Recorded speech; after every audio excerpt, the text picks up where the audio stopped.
Here are the top 5 things to avoid when launching your e-commerce brand. Yeah. Tip 1, not knowing your numbers. This means to make sure when you launch your business, you understand exactly how much your product costs you, exactly how much money you need on marketing, and to remember that acquisition cost is going to be the most important thing when you're a digital brand.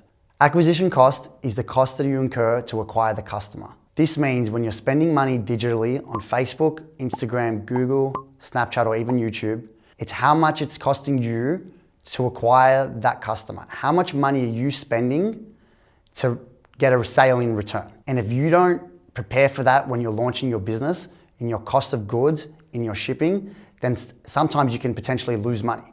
So this is the most important thing. So our biggest tip is when you launch your business, start on an Excel spreadsheet and have all your costs under each other to make sure that you have enough margin in your product and in your marketing budget so you're profitable at the end of the day. From our experience from one of our previous e-commerce businesses, we forgot to incur our acquisition cost. We had a product that we were selling for $50 and it cost us $10 to make. We had $40 in our margins. We knew that we had $30 on shipping and we thought we were going to make $10 profit on every product that we sold. At that point in time, we forgot that we had to spend money to acquire the customer. We just thought that we were going to launch a business, put the product out there, and we're going to make sales.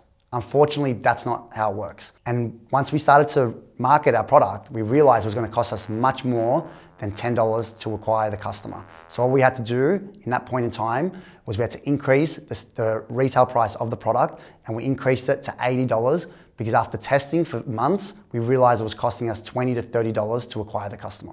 Tip 2 is making sure that your product works. It doesn't matter how good you are of a marketer, it doesn't matter how good your branding is. If your product does not work, you're not going to grow a long-term business with any sort of longevity. And we put a lot of effort into preparing the products before we launch them to market, whether it be 12 months, 6 months, we really don't care. We want to make sure that we're giving people a product that they're going to fall in love with, because that's what creates longevity. And then you pair that with good branding, with good marketing, then you're in a really good sweet spot for building up something that's going to last you 3, 5, 10 years. I'll give you guys an example. The first month we did around $120,000 and we were laughing. We thought, this is great. The second month, we actually scaled it up to about $500,000, so $500,000 in our second month of launch. We attributed that to good marketing, so showing some before and after results and getting some customer testimonials and influencer testimonials. What we then found is in months 3 and 4 is that retention rate and our ROI on Facebook had dipped significantly, and that's because people weren't happy as happy as what we thought they were with the product. And that led to a decline in sales, it led to a decline in profit, and ultimately led us to lose money. So what this taught us, and once these bad reviews started surfacing and we saw the decline in performance, it taught us that although those first 2 months were enjoyable and we were making good money and we were making lots of sales, that effort that we put into those first 2 months kind of went to waste, because at the end we were left with nothing ultimately.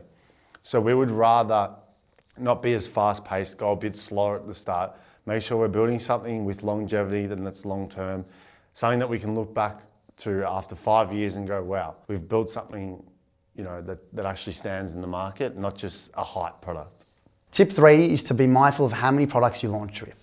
We launched Alya Skin with one hero product and we built our brand around that product. It enabled us to build a strong customer base and database, and that way every product we launched thereafter was a massive success. Launching one product is important because it allows you to stay focused on just that.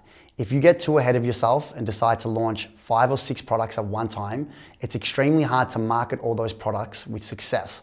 We find that what happens in this instance is that some of the other products start to drop off, and now you're investing money into stock that's just sitting there. You want to be able to move your stock as quickly as possible, and that's why we decided just to launch with one product.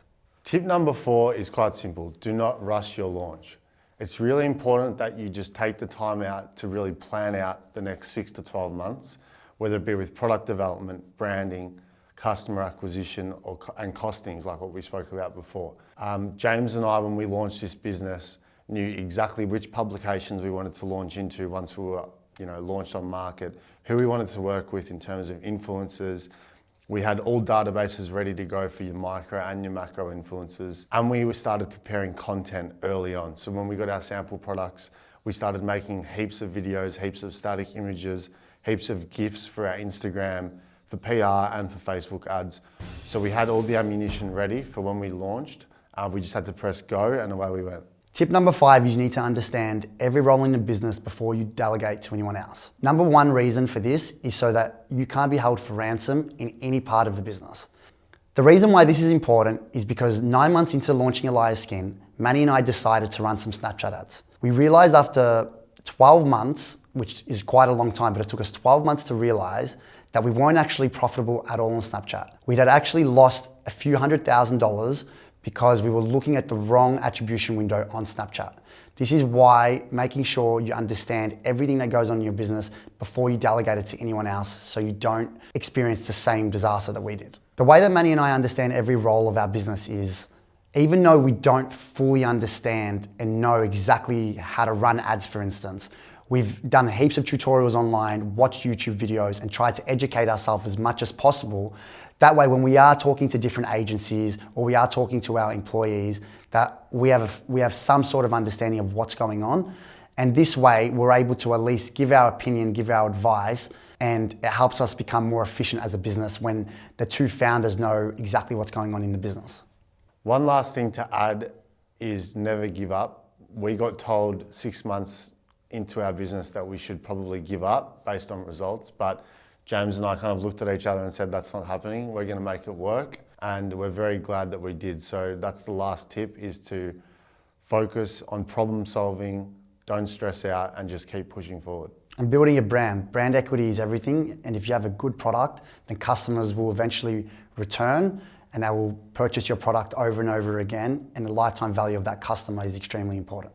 These have been the top 5 things to avoid when launching an e-commerce business.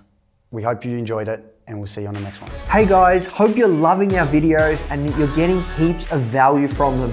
If you are, make sure to hit the like button and make sure to subscribe to join the Foundr fam. If you did enjoy this video and want to continue to master your skills, make sure you click here to access your free training now, where we'll go into way more depth with this founder.